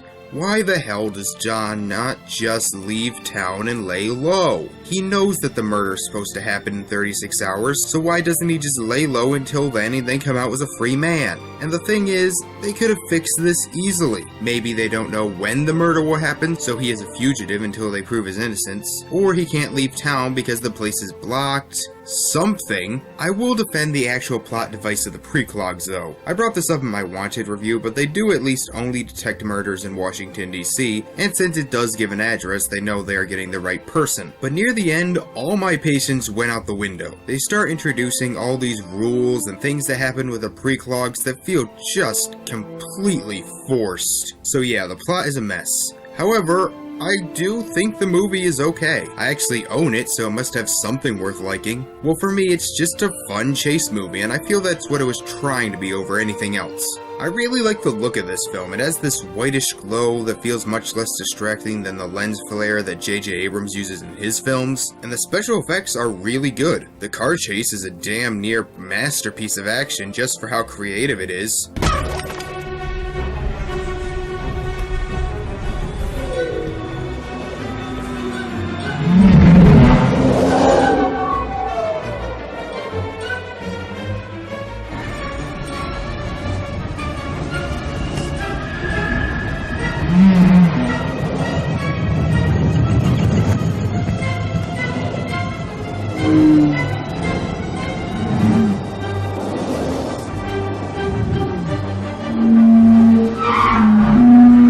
like the characters and all the actors do a good job, and I just love the world in which this is set. The technology and the fact that it isn't a future where everything sucks is a nice change of pace, especially post-Matrix. And for all the story's problems, it does bring up some interesting ideas about free will. I heard this was supposed to be a parody of the Patriot Act, but honestly, I don't get it. The Patriot Act was controversial because it involved spying on United States citizens in order to protect them. This, from what I can tell, only detects murders. Be honest, if the government had a machine that could detect murders before they happen, I don't think there would be much backlash for that. So yeah, I do enjoy watching Minority Report despite its huge flaws. For me, it's a fun chase film with some cool effects and technology, but it also does manage to bring up some good ideas. Spielberg called it a popcorn movie, but a gourmet popcorn movie. And I think that about sums it up. I give it a 6 out of 10. It ain't perfect, but I probably would rather watch this than the other Spielberg movie that came out in 2002. Oh god, what am I gonna say about that one? See you then.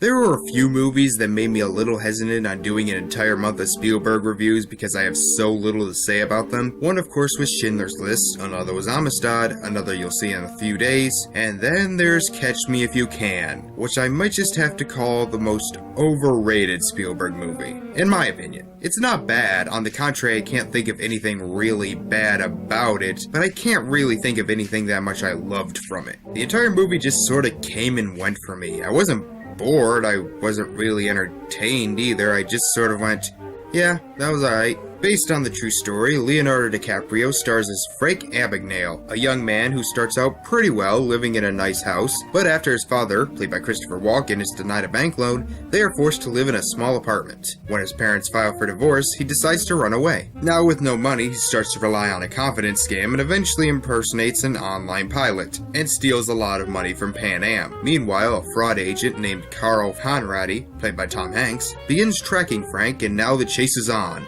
So again, I can't really think of anything about the movie that's necessarily bad, I just really didn't care all that much. I didn't care if Hanks caught Leo, I didn't care how much money Leo stole, I just wasn't really invested in what was going on. That said, it is a well-acted and well-directed movie, the opening credits are freaking awesome.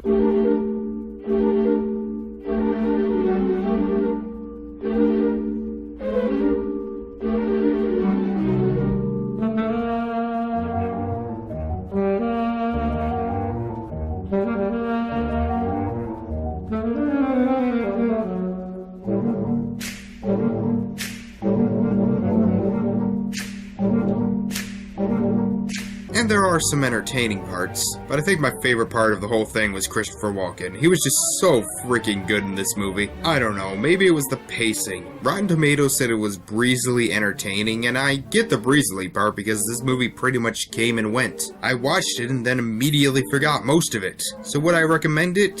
Yeah, I can't think of any reason why you shouldn't watch it, but personally if I want to watch a movie based on a real story where Leonardo DiCaprio plays a con man, I'll watch Wolf of Wall Street. I give the movie a 6 out of 10. Maybe it's just me, but personally, I prefer Spielberg and Hanks' next movie. See you then.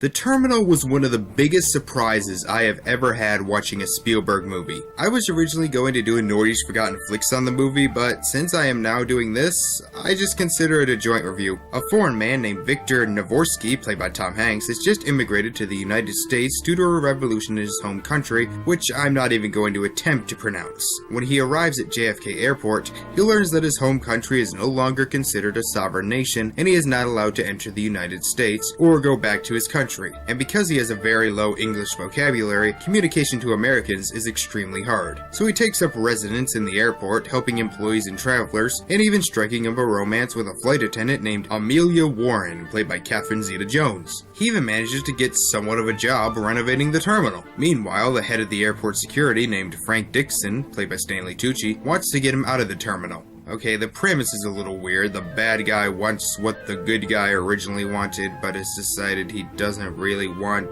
It's weird, but I actually like it quite a bit. While I will say the first 2 acts aren't anything that special. They're good, they're funny, they're charming, they're fun to watch. You know how in most rom-coms there's that 3rd act breakup where the 2 characters have some kind of misunderstanding and decide they hate each other, moping through most of it, before eventually getting back together? Yeah, don't you hate that? Well, that's what I thought the movie was leading up to. Amelia sees that Victor lives in the terminal, and at first she is angry at him for this.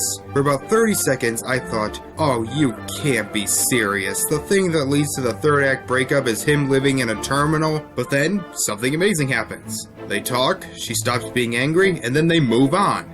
Easy. Why don't more rom-coms do that? I also really like the ending. It's one of those endings that just left me with a huge smile on my face. Plus, as you can guess, the direction and acting are very good as well. Although of all the actors, Tom Hanks is actually the weak link. And it's not really a bad performance per se, it's basically just the accent. Not to sound like a xenophobe here, but his accent and lack of communication skills got really annoying.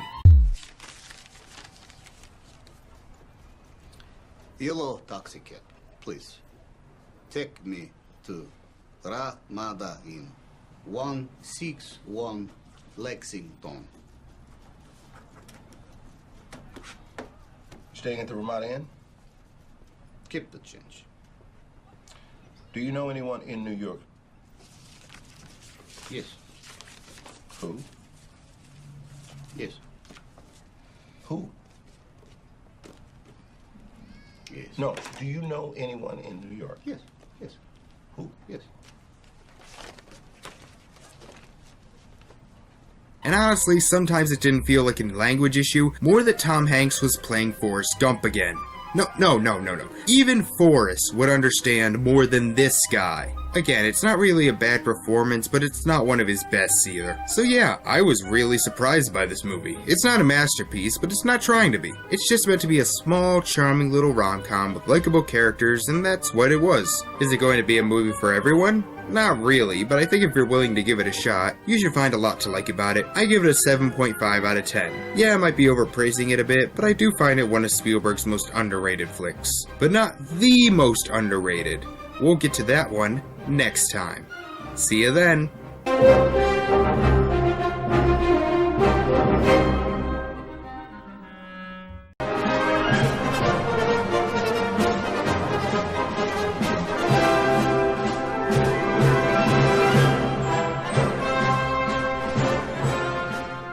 War of the Worlds is not only my pick for the most underrated Spielberg movie of all time, it is not only my pick for best Spielberg movie of the 2000s, but it is in my top 5 favorite Spielberg movies. I love this movie. I love it so much. And yet it isn't talked about often. The reception at the time was positive, but most people agreed it wasn't anything that special. And if you don't like it, I think I can understand why, but first, let's look at the story. Tom Cruise stars as Ray Ferrier, a divorced man who is in charge of looking after his 2 kids for the weekend. His kids, Robbie and Rachel, played by Justin Chatwin and Dakota Fanning, resent Ray since their new stepdad is much more wealthy. On the day he starts to look after them, a strange lightning storm strikes a hole in the intersection and leaves the town without power. When Ray goes down there, a large alien tripod emerges and begins eviscerating people. Ray manages to get home and get his kids out of the city using a car that runs on solenoid as he tries to get them back to their mother. And the rest of the movie is basically these 3 trying to make it to safety as the aliens continue their attack. I'm not going to deny that this movie has quite a few problems, because it does. For instance, the lightning that the aliens come down in disables all electricity in town, and I mean everything. cars and all. But when the tripod emerges, one guy is actually videotaping it. How does that work? And then later we see that the other cameras were filming them for the news. So the cameras just happen to run on the same shit as the tripod? There's also one part where a plane crashes into the neighborhood the three are at and destroys everything except for their van. Literally everything else is destroyed, but their van is okay. But despite the plot holes and just plain coincidences, I do really love this movie, because this movie is really meant to be nothing more than just a fun popcorn movie. Now that doesn't mean it's mindless, it does do a lot of clever stuff, but the main reason you are watching it is to be entertained. And the main reason I was invested is because I really did love these three characters. They actually feel like real people. If aliens were actually attacking, I bet this is how most people would react. Ray is the everyman. He has his faults, but he is still an overall good guy. And I like that they don't just treat him as perfect and their new dad is some asshole. Robbie's a bit of a hothead, but that's just because he wants to help. And Rachel, well, I've heard people complain about her constant screaming, but honestly, if you were 10 years old, how would you react to an alien invasion? And she is smart enough not to scream when they are hiding. The special effects and action in this movie are freaking phenomenal. The scene where the tripod first attacks is one of those great Spielberg moments. One that ranks right up there with the ending of Close Encounters and the T-Rex escape from Jurassic Park. It's shot so well, the effects are creepy, and the sound effects are terrifying.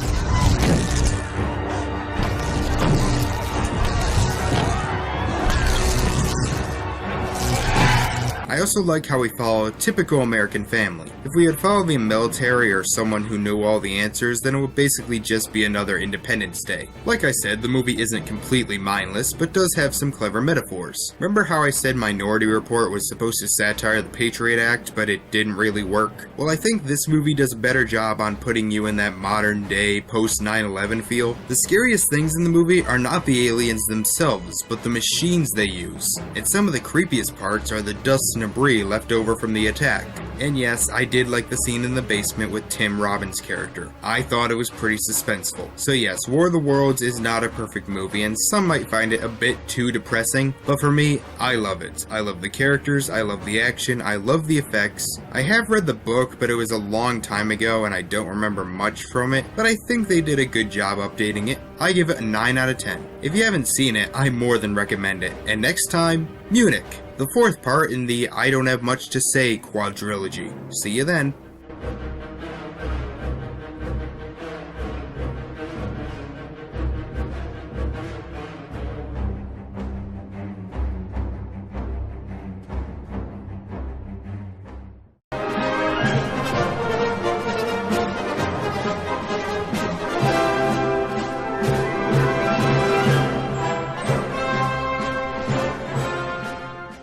Now we get into the final part of the I Don't Have Much to Say About It quadrilogy, Munich. This is another one of those movies I respect more than I actually like. I do really like it, but it's another one of those that I don't go back and rewatch often. During the 1972 Munich Olympics, 11 Israeli members are killed by a group of Palestinian terrorists. Afterward, a man named Avner Kaufman, played by Eric Bana, is chosen to lead an assassination attempt on the Palestinian group so that the Israeli government can have plausible deniability. He gets the group together and soon begin their revenge plan to kill those involved in the massacre. I think this movie is is a lot better plot-wise than it is character-wise. I was actually interested in the whole assassination aspect, but I just wasn't getting into the characters. They weren't bad, they were all well portrayed, and nothing about them really made me want to see them dead. I just don't remember any of them. I know Avner's name, and that's about it. Ask me to remember any of the others, I couldn't tell you without looking on Wikipedia. Also, it's long, like really long, and I'd say it's about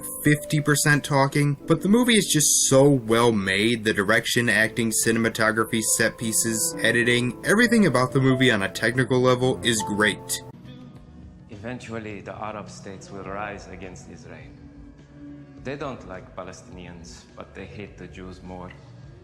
It won't be like 1967. The rest of the world will see by then what the Israelis do to us. They won't help when Egypt and Syria attack. Even Jordan. Israel will cease to exist. What? This is a dream. You can't take back a country you never had. You sound like a Jew. Fuck you. I'm the voice inside your head telling you what you already know. You people have nothing to bargain with. You'll never get the land back. You'll all die old men in refugee camps waiting for Palestine. The action scenes are extremely well done, and when the movie has suspense, it works great. I like the fact that they are questioning if what they are doing is morally right or not. Some of the dialogue was interesting, and I really like the final shot, but it does leave you with sort of a bittersweet ending. So yeah, I do recommend the film. It's just so well made, and the stuff that I liked, I really liked. And most of my problems are very much my problems, and I don't think everyone else will have them. If you want to check it out, make sure you have a lot of free time and don't just put it on to watch it. You have to be in the mood for it. I gave it a 7.5 out of 10. It's a really good flick and will be Spielberg's last critically adored film of the decade. Oh yeah, next time we're tackling the big one. See you then.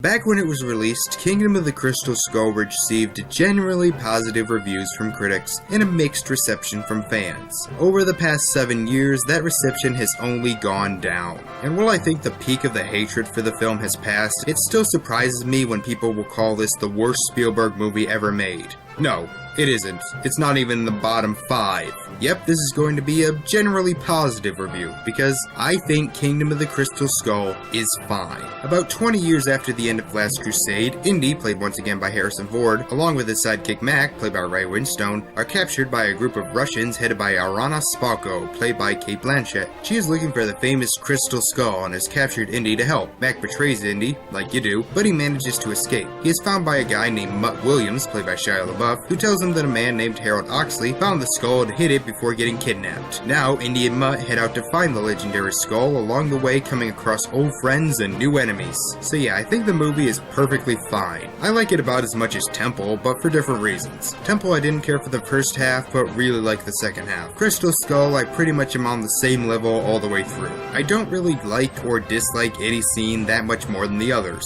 And that's actually one of the biggest problems. It isn't the fridge, it isn't the monkeys, it isn't Shia LaBeouf, it's that it plays it too safe. That was the thing about Temple. For all its problems, they did go all out, and because of it, was very memorable. Crystal Skull didn't really leave that much of an impression. Indy is way too invincible in this movie. In the other movies, he was beaten, tortured, and had constant brushes with death. Here he is almost always on top of things. In fact, I think he only gets hit like 3 times.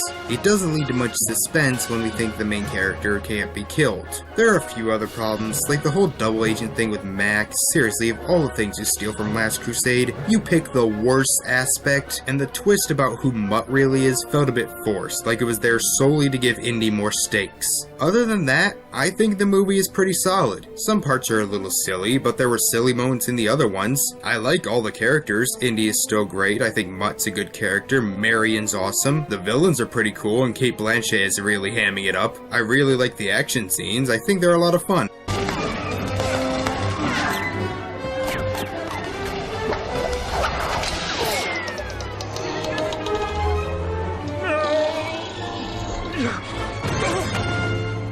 Damn, I thought that was closer.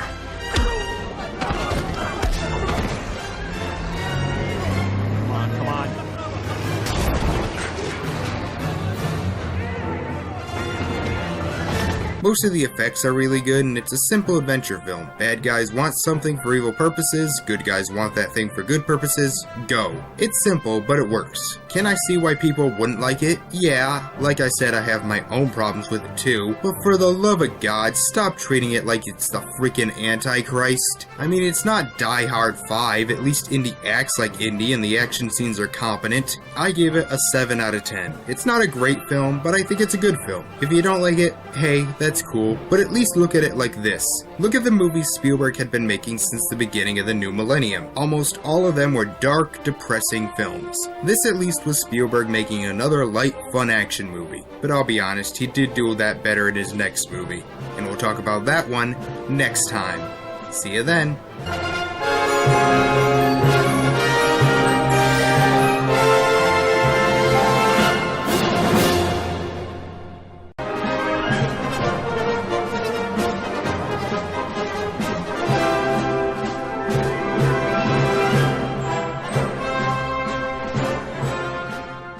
Where's our sequel to The Adventures of TinTin, Secret of the Unicorn? Seriously, it's been 4 years. When do we get our sequel we were promised? Yeah, I really love The Adventures of TinTin, or TinTin if you're in Belgium. Not only is it my favorite Spielberg movie of the 2010s so far, but it is in my top 5 favorite Spielberg movies of all time. Young journalist Tintin, played by Jamie Bell, along with his little dog Snowy, buy a miniature model of the lost ship, the Unicorn. He later finds that the ship has been stolen, but thankfully he still has the parchment, which has a clue leading to the treasure of the actual unicorn ship. Tintin is then abducted by a man named Ivan Sakharine, played by Daniel Craig, who takes him onto a ship where he meets Captain Haddock, played by Andy Serkis. Now the two must locate all 3 of the scrolls that will lead to the famous treasure. One of the things I really admired about this film when I first saw it is how much I laughed. This movie is absolutely hilarious. Every character gets at least one good laugh in there. Thompson and Thompson, the detectives, played by Simon Pegg and Nick Frost,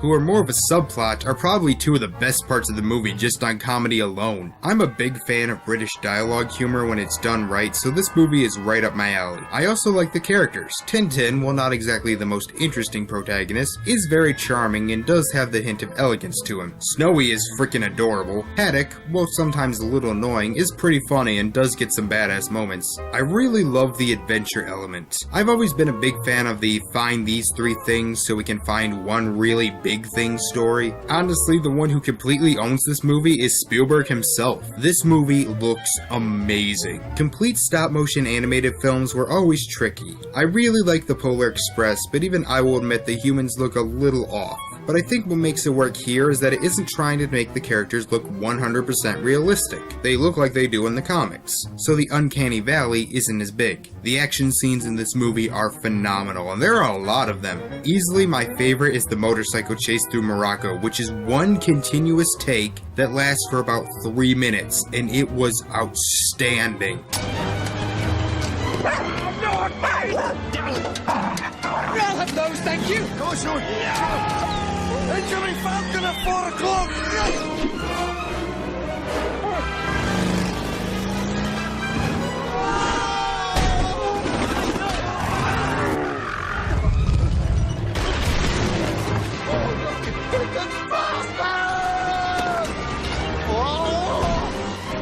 This rolls! We've got 1, 2, and 3!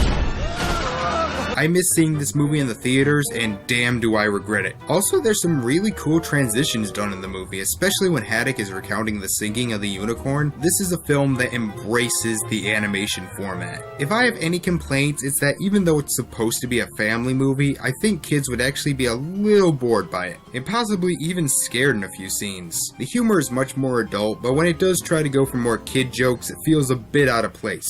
Also, the ending feels a bit underwhelming. It's not bad, but after all that build-up, it just doesn't feel as big as it could be. Other than that, I have no complaints. I adore this film. It's funny, fun, creative, and has a good sense of adventure. If you were disappointed by Crystal Skull, then this movie will more than make up for it. I give it a 9 out of 10. I'm kinda sad I had to talk about this one before Warhorse, because that one won't be nearly as fanboy-y. See you then.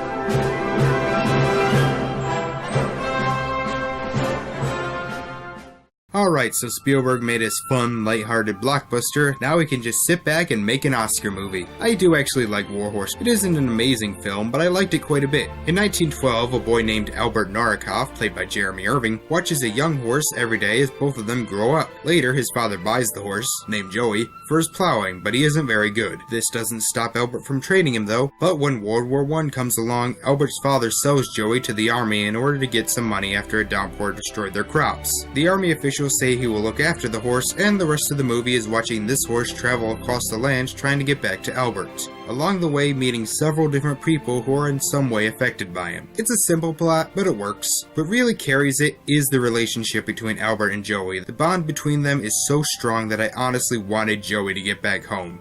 He won't obey anyone else. He won't be any good in the war neither. He shies at every sound. I'm sorry. What Joey's going, I'm going too. I'm volunteering. I see. What's your name, lad? Albert, sir. And how old are you, 19, Albert? sir. Is that the truth? No, sir, but I look 19 and I'm bigger than most 19-year-olds and I'm strong, sir, and I'm not afraid of I anything. don't doubt your qualifications, Albert. But the law was very clear about the proper age for soldiering. And your father's done what he had to do, you know that. The people Joey meets through his adventures are fine, but I think the movie was a little too short. With most of them, they come and go so fast that it barely registers an emotion with me before Joey's whisked away to another place. But really, the main point of the movie is the connection between Albert and Joey. It is them that carry the film. The cinematography and look of the film are exceptional. I really like the scenes where Joey is running through explosions. I don't know how they got that past animal rights activists, but it makes for compelling drama. So if you don't get into the relationship between Joey and Albert, then you probably aren't going to like this film very much. But if you can, then it's worth at least one watch. I gave it a 7.5 out of 10. So tomorrow we will wrap up with Spielberg's last movie before Bridge of Spies, Lincoln. See you then.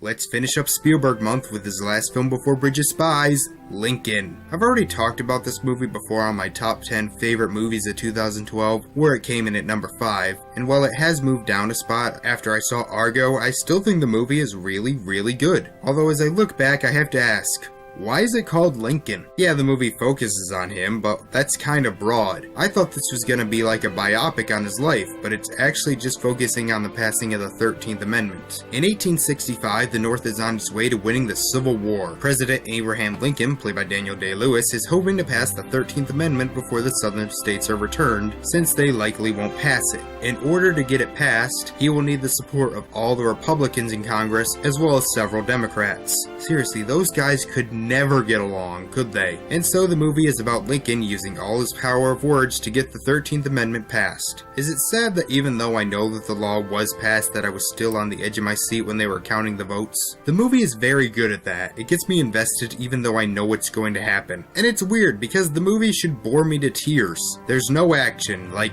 at all. There's one small scene at the beginning, I guess, but that's it. The movie is mostly talking. And I will say that the first 25 minutes were a little boring. It was pretty slow and the stuff they were talking about wasn't that interesting, but after that it starts to get a lot better. I actually like that they added some humorous moments in there. The acting is absolutely fantastic. Daniel Day-Lewis won an Oscar for this role and it is well deserved. He had this grandfather vibe going on.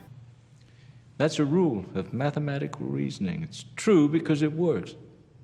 Has done and always will do. In his book, Euclid says this is self-evident.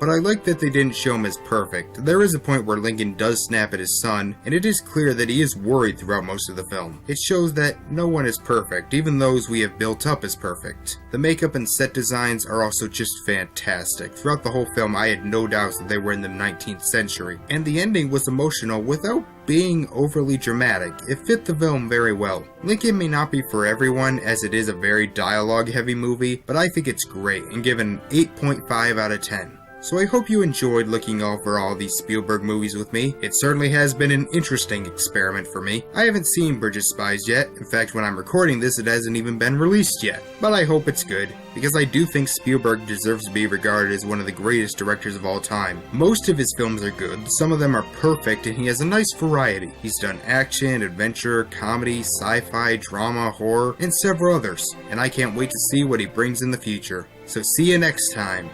Oh, and happy Halloween!